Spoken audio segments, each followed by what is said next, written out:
All right, it's this button. Greetings, fellow people. We, the messiahs of the evolution of chess, are here to show you a short tutorial. I am the shitty robot OC, and with me is the KFC rat, otherwise known as Piss Rat. Say hello, little pissy. Say hello. I did not pick one, Mike. Hello. Good pissy. Good piss rat. Disgusting piss-covered vermin. We love them. Anyway, so, evolutionary chess. It is normal chess until you actually start playing it. Most basic thing, you move. Every unit can move according to their preset patterns. For example, you have the pawn pattern, which is unironically the most complicated one. You have the horsey Yeah, pattern, the it's bishop. just normal chess. It's just fucking normal. You know how to fucking play chess. What you don't know is what happens when this little bishop decides to attack this little pawn. What happens is an action. Each turn, the team has one action. In this instance, use a basic capture action, which deals 1d20. Holy shit, that's a nat 20. Alright, this is where health bars Epic. come up. Since it's a little tiny piss baby pawn, it has 10 HP. Here at the side, you can see all the HPs, but it's also in the rule book right here at standard unit health. Whoa! Pawns have 10, bishops have 15, horses 20, these bitches 40, and the two most important ones have 30. The pawn is dead. What happens when your pawn dies? It goes to the enemy's graveyard. What happens when a pawn dies, or when any unit dies? It awards a Mog token. A Mog token. We love Mog tokens. You love Mog tokens. What does a Mog token do? It does a lot, but most basically, it allows you to get one of the ultimates. Now, what are ultimates? There are 4 tiers of evolution.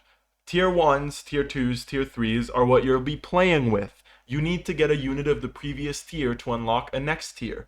Only one unit from one tier can be unlocked.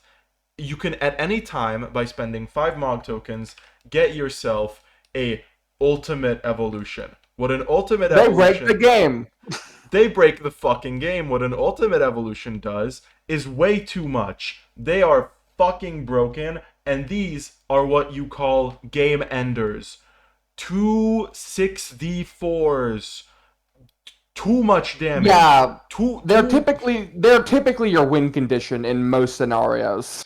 If you have an ultimate, you can't let them die, otherwise you're kind of a loser. So, besides that one time when you got like 3 ultimates and I killed all of them somehow. Remember that? Now, another thing that we're gonna need to bring up is elements. See, this king is a Ghost Rider. Ghost Rider is a fire elemental. As you can look here, he has a fire symbol. He's also immune to bleeding and a metallic unit. These signify elements and immunities. Elements are as follows. These can be immune to. If an attack is an element, if you're a unit of that type, you are immune to it. This also plays with status effects, which also have elements. So, a biohazard unit is immune to poison and poison attacks. Qualities and categories affect abilities, but they don't intrinsically make you immune to anything. For example, Andrew Tate can't be hit by feminine units. He is very broken. Anyway, Cinderace could not attack Ghost Rider because Cinderace, as basic attack, or Cinderace's ability, as you can see, Pyro Ball is fire. However, Cinderace can still attack them with a capture attack, because a basic capture attack for all units is the exact same. Here you can see basic capture action, a basic attack dealing 1d20. This is always applicable, and it's always in movement range. So a bishop can only attack with basic capture attack in its movement range. Meanwhile, the king can go up to them and beat the shit out of them because they're cool like that. Or up next is what we like to call the beautiful little cardboard box. To use the cardboard box or the basic chessboard as well, you need to make a copy of it because the original ones are locked, so no one can fucking ruin it. You need to make a copy of it, which is like, it's somewhere here. You'll find it. Actually, I think it's in 5. You zoom in on Grimace Corpse? Grimace... I don't know where Grimace Corpse is. Where's Grimace Corpse? Oh yeah, Grimace Like Corpse. bottom left. Grimace Yeah. Corpse! This is where all of the icons are stored. We have to make it a separate board because Canva has a limit. Anyway, what we're going to be showing off is what happens when a queen decides to be naughty. Here's Megumi Fushiguro. Megumi Fushiguro has the ability to kill herself. In its place, it summons Mahoraga, and all units that were in line of sight get a fear debuff. This means that Mahoraga can only attack units that were in line of sight, aka have the fear debuff. In this case, it's only 2 of them. Goodbye, Cinderace. Other than this, we've went over dice rolls, we've went over units, we've went over Mog tokens and movement. We have not went over cycles. When it is your turn, the button is your color. When it is the enemy's turn, the button is their color. After 2 turns, your and the enemy's turn, a cycle happens. This is how most measures are kept track of. Every time it is your turn, you get 100 mana by default, but units such as batteries can influence this. Batteries, for example, mean you generate 50 extra mana every single time you generate mana. That is as overpowered as you would assume. This mana can be spent on spells. Spells are relatively convoluted and very fucking annoying, but basically, you have access to 2 basic spells, 1 advanced spell, and 1 mastery spell. These spells have... You will never use mastery spells 99% of the time. Mastery spells cost way too much. You can't even use them first turn, and they ruin everything. Ignore them unless you're planning your game plan around them and you're ready to invest in batteries or femcells.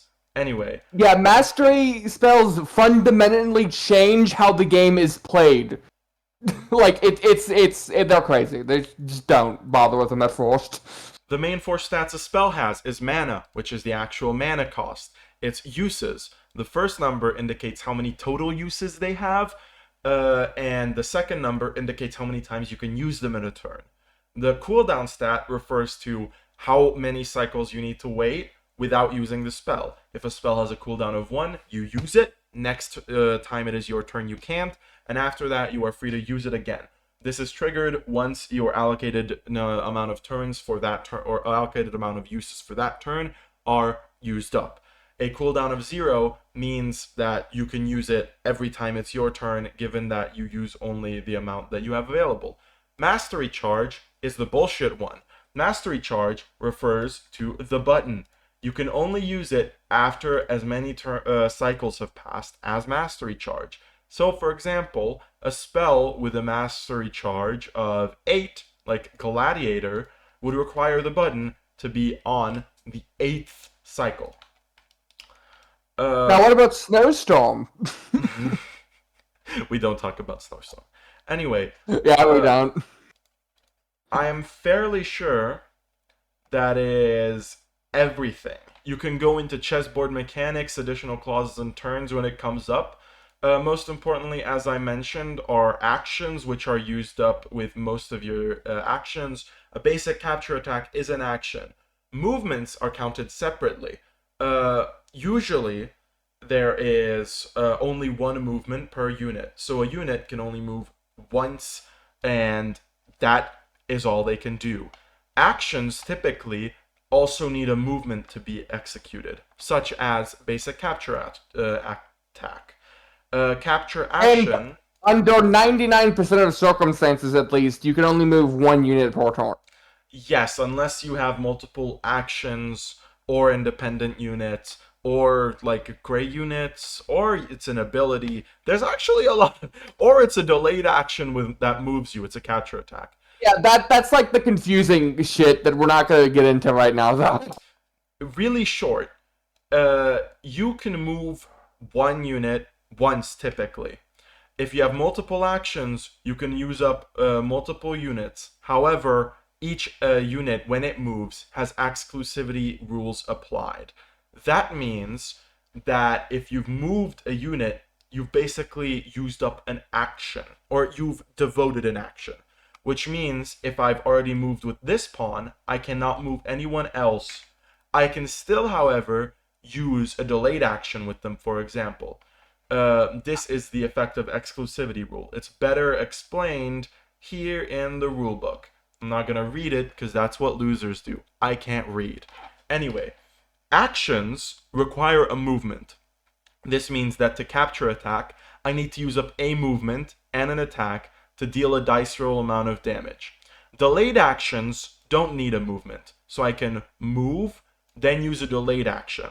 Bonus actions don't need anything. They don't trigger exclusivity rule, and they just occur. This means I can move this pawn, and then if I had a bonus action, I could use it with this pawn. Every unit can use their bonus actions every single turn. Use your bonus actions very wisely. They're really fucking strong. Kazuzu. Kazuma is gonna be your number one bonus action pusher. Attacks have a lot of different factors and a lot of different ways that the targeting bonus is managed, and there's plus damage, and there's defense, and there's overhealth, and there's damage reductions, and there's an entire attack format, and there's an entire damage format, and it is very complicated, and you're going to have to get used to it as you play. What I suggest is that you just start playing and you read the rules as you go, and you figure what the fuck that shit means, but while you're playing. That would mean... Yeah, this video is specifically so you don't have to read the first part of the rulebook. Just look at the units, look at the spells, and this should keep you with everything except for the most complicated bullshit. Sadly, that's what this video is hoping to aim for. Except, sadly, you're still going to have to look at knockback, you're still going to have to look at pierce, you're still going to have to look at capture attacks and range attacks and bonus actions, and everything. Split aim doesn't even have a rulebook definition, I don't think, but you can infer what it does, I hope. Trajectory is a definition you're going to have to look up for, because I can't explain that in a very short amount of time. Total HP and active HP are things you're going to have to look up. Basically, use this rulebook as your little guide, keep it beside you, and cherish it like the Bible. This was EvoChess, and I hope you will not have fun. You can't have fun. This is EvoChess. Bye-bye! Yeah, just take it casually. The moment you try to take this seriously at all is the moment it stops being fun, man. Just don't take it seriously. That's my recommendation, man. This is nonsense and treat it as such. Except we're gonna be doing an esports tournament with, like, an option to win $2 million. So maybe you should take it a bit seriously. I thought it was 2 billion. Whoopsies. Oh, yeah, my bank account. Anyways, hope you guys enjoyed. For more updates on my baking vlogs, please keep tuned. Bye-bye. I can't believe you spent 1.8 billion on gambling. It's fucking crazy, man. I have an issue, man. Shut up.